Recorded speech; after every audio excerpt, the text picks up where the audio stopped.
Existe um conceito fundamental dentro da dinâmica que muitos alunos bons ainda erram, tá? Que conceito é esse, Daniel? O conceito da força resultante. Eu quero que você lembre que a força resultante, ela não é um tipo de força.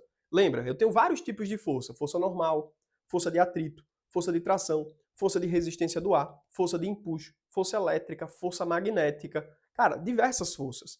Mas a força resultante, ela não é um tipo de força. Ela não pode entrar nesse grupo dos tipos de força. Lembrando que a força resultante, pessoal, é uma resultante. É uma soma das forças que atuam no sistema. Por exemplo, imagina que eu tenho aqui, olha só, esse bloquinho, tá?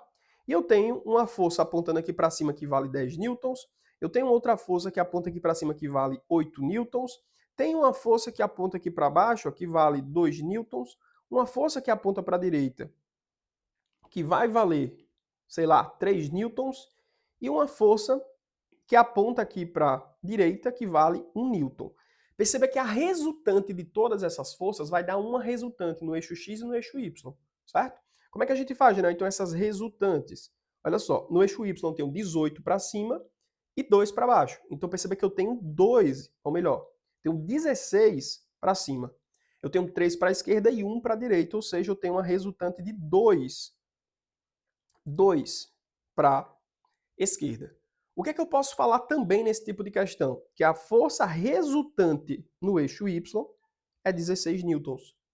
Perceba que essa força não é uma força qualquer, não é força-peso, não é força de tração.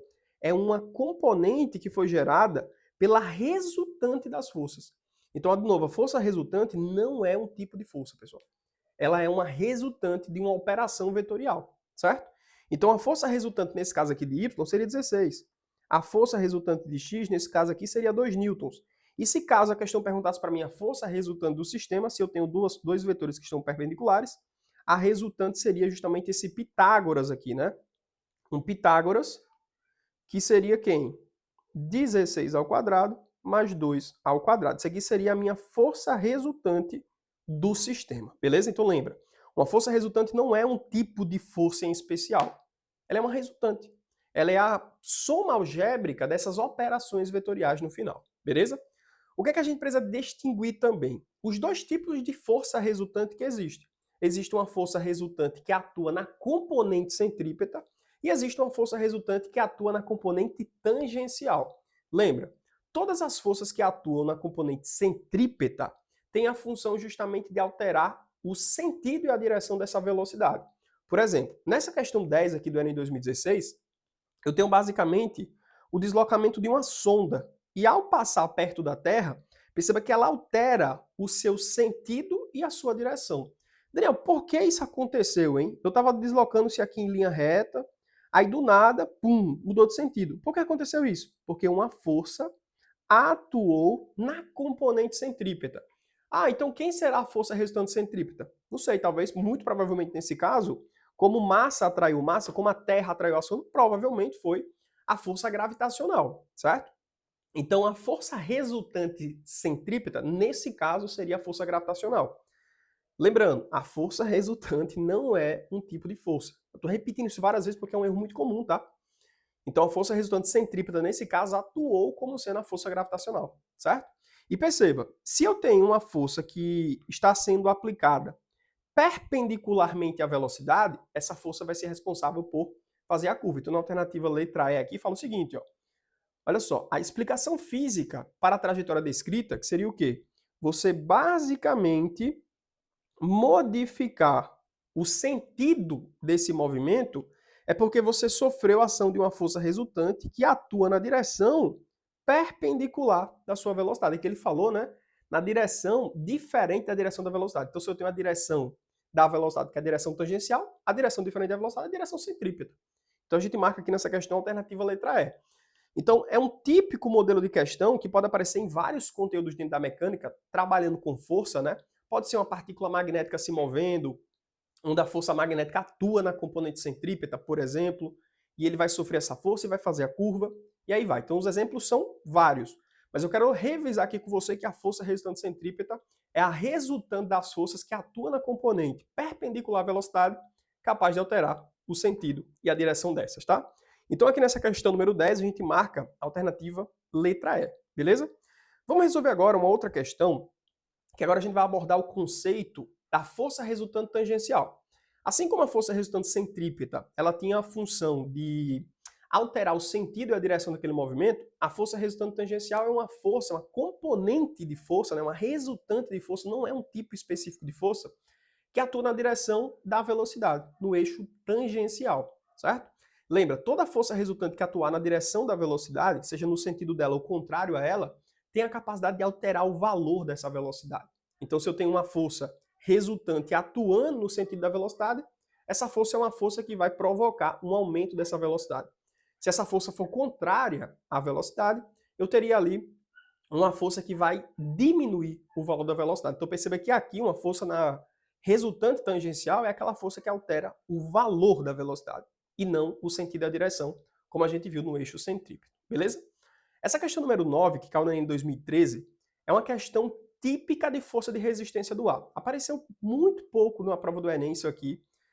Apareceu de uma maneira teórica e agora de uma maneira de gráfico, mas é muito raro, tá? Mas eu quero que você entenda, nesse exemplo, né, como é que uma questão de força de resistência do ar pode aparecer. Olha o que a questão trouxe aqui pra gente. Em um dia sem vento, ao saltar de um avião, um paraquedista cai verticalmente até atingir sua velocidade limite.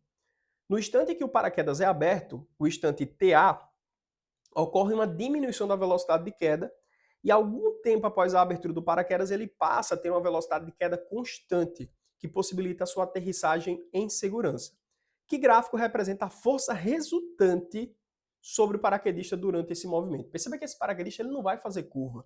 Então a gente não vai estudar a força resultante centrípeta. A força que a gente vai trabalhar é uma força responsável por alterar o valor da velocidade. A força resultante nesse caso seria a força resultante tangencial. Agora, Daniel, como é que a gente vai resolver esse tipo de questão sobre o salto de paraquedas, a física do paraquedismo? Eu costumo dividir o estudo da física do paraquedismo em 6 etapas, tá? O primeiro momento é o momento em que ele é abandonado, certo? Depois, o corpo vai acelerando, ele atinge uma velocidade limite, depois ele abre o paraquedas, ele começa a frear, atinge a velocidade terminal e ele pousa. Só que para a gente resolver com detalhes cada uma dessas etapas, é interessante que a gente dê um aprofundamento aqui, ó, nessa equação, que é a equação que resume a força de resistência do ar, certo?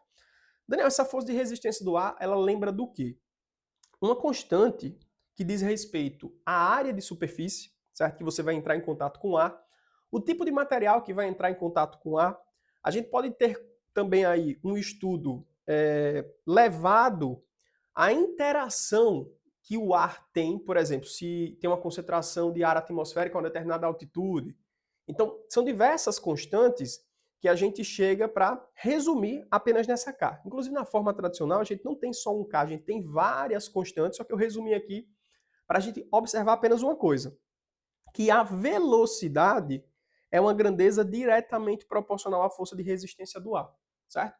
Claro que tem um fator aqui, ó, exponencial, que pode ser quadrático, pode ser ao cubo, mas o nosso foco é perceber que eu tenho aqui uma relação onde a velocidade aumentando, a força também vai aumentar.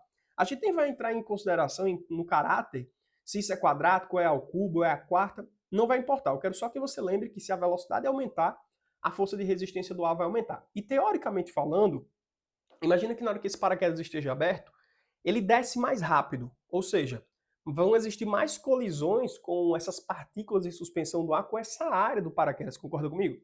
Então a força de resistência a essa queda vai aumentar, concorda? Então perfeito. O que a gente vai lembrar? Primeira etapa, a gente tem um repouso, tá? Perceba que o repouso é onde eu me abandono. Eu não tenho velocidade inicial igual a zero. Mas lembra que existe aqui ainda uma força-peso. Inclusive, essa força-peso, pessoal, é constante durante todo o movimento, tá? A massa desse paraquedista, ele não vai mudar. Então, o peso dele é constante durante todo o meu movimento. Beleza? Perceba que na hora que eu sou abandonado e saio ali do paraquedas, eu começo a acelerar. Porque eu tenho apenas a força resultante tangencial sendo a força-peso. Então, se eu tenho uma força resultante atuando no sentido do movimento, essa força vai provocar um aumento da minha velocidade. Só que na hora que eu aumento a minha velocidade, a gente já percebeu o que vai acontecer. Ó. Aumentei a velocidade, eu aumento também força de resistência do ar. Então eu aumento a minha força de resistência do ar tanto, mas tanto, até que ela atinja justamente o valor limite. Esse valor limite vai ser o quê, Daniel? Vai ser o valor em que eu tenho um equilíbrio com a força-peso. A força de resistência do ar aumenta tanto, mas aumenta tanto, que ela alcança um valor similar ao valor do peso. Então perceba que agora a velocidade não vai mais aumentar, porque eu tenho aqui um MRU, um movimento retilíneo uniforme. É nesse momento em que a gente abre o paraquedas, tá? Quando a gente alcança a velocidade limite, a velocidade máxima. Porque lembra, se o movimento é retilíneo uniforme, não tem como aumentar de velocidade. Por esse motivo, a velocidade é limite nesse caso. O que acontece logo na sequência? A gente abre o paraquedas, aumentei a área de superfície, né? Perceba que quando você abre o paraquedas, você não é lançado para cima, lembra disso?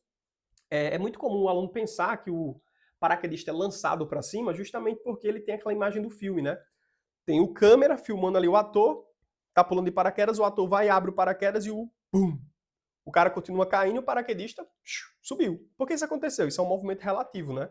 Se esse cara diminuir bruscamente a velocidade, você vai pensar que ele está se afastando de você para cima.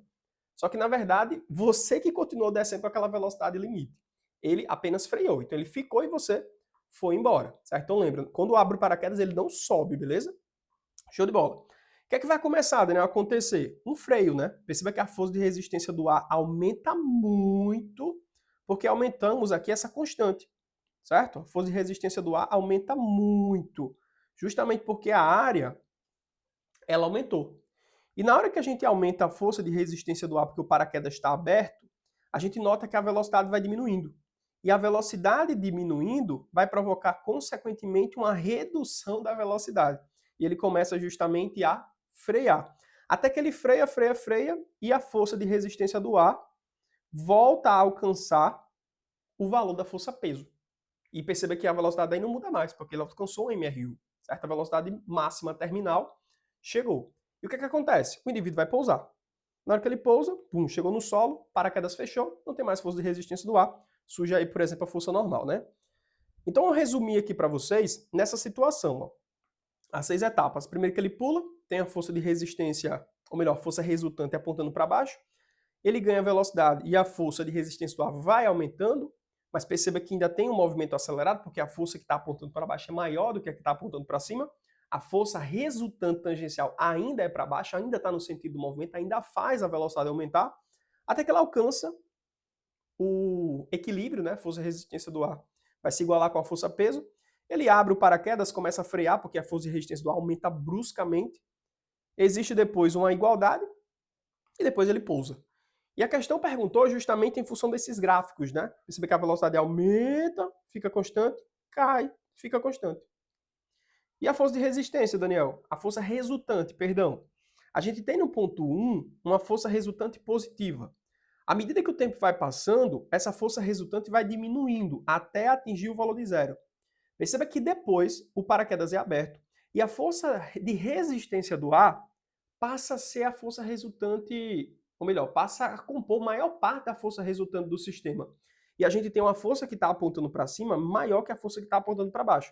Então a força resultante, né, ela está no sentido contrário ao movimento, então ela fica negativa.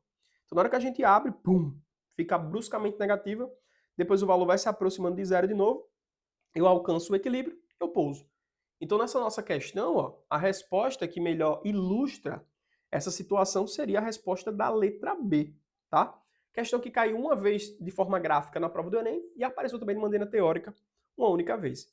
Mas o objetivo aqui seria você começar a ter uma interpretação um pouco mais aprofundada dessas duas resultantes que, de novo, a gente não está falando de uma força, de um tipo de força, e sim de uma resultante de forças, beleza?